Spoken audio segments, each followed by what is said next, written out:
मैंने मेरे प्रोड्यूसर के ऊपर सेक्सुअल हैरेसमेंट का केस कर दिया था। आज इसके थ्रू बोल रही हूँ वो झूठ था। मैं बहुत कर रही हूँ। मैं आज फर्स्ट टाइम कन्फेस कर सच बोल दिया तो जो भौंक रहे हैं कुत्ते उनको भौंकने तो कीजिए, आप लोगों के लिए अच्छा होगा। बाकी मुझे तो घंटे फर्क नहीं पड़ता।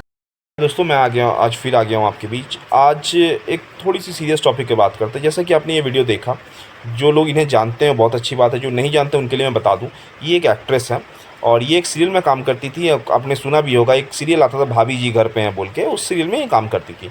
तो 2017 के आसपास इन्होंने अपने प्रोड्यूसर के ऊपर में एक एलिगेशन डाला था, एक FIR लॉन्च किया था कि इनको हैरेसमेंट करने की कोशिश की गई, सेक्सुअल हैरेसमेंट का इन्होंने केस किया था उनके ऊपर। तो आज 2026 में आके ये भारती जी के शो में आके कन्फेस करती हैं कि जो सेक्सुअल हैरेसमेंट का उन्होंने केस किया था वो केस फेक था, क्योंकि इनको कुछ पैसे निकलवाने थे, कुछ पैसे का सीन चल रहा था। तो इन्होंने ये कहा है कि उस समय जो केस करने ये गई थी तो उनको पुलिस वालों ने एडवाइस दिया था कि कोई टफ केस डालो, कोई बड़ा केस डालो, तो इन्होंने सेक्सुअल हैरेसमेंट का केस कर दिया। और अब ये कन्फेस कर रही हैं कि ये जो था वो सब झूठ था, मैंने ऐसे ही कर दिया, पैसे निकालने के लिए कर दिया। उसके बाद जब इनको हेट मिलने लगा तो ये अब डिफेंड कर रही हैं खुद को कि जो मैंने किया वो तो हो गया, मेरा क्या ही हो जाएगा।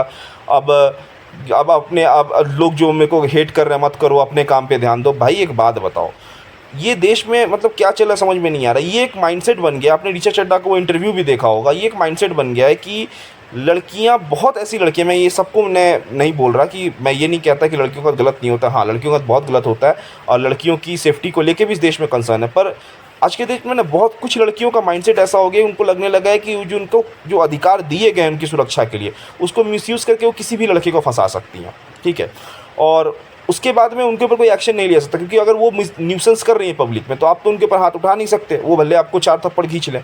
और ये पहली घटना है नहीं, ऐसा कॉमन चलता ही रहा है, हो ही रहा है। और उसके बाद में मेरे को ये नहीं समझ में आ रहा महाराष्ट्र की पुलिस क्यों उसे अरेस्ट नहीं कर रही है। जब उसने ऑन कैमरा कन्फेस किया अपना क्राइम, भाई सबसे पहले उसे अरेस्ट करो, क्योंकि इस लड़की का अरेस्ट होना बहुत ज़रूरी है।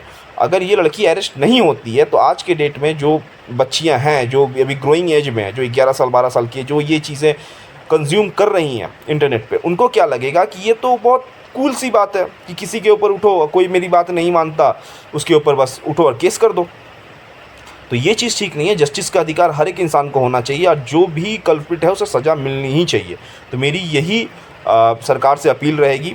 और मैं आपसे ये भी रिक्वेस्ट करूँगा कि आप लोग भी बोलना शुरू कीजिए और इस देश की मुद्दों पे बोलिए और सच बोलिए और जनता की आवाज़ से जुड़िए। तब तक के लिए वंदे मातरम, भारत माता की जय।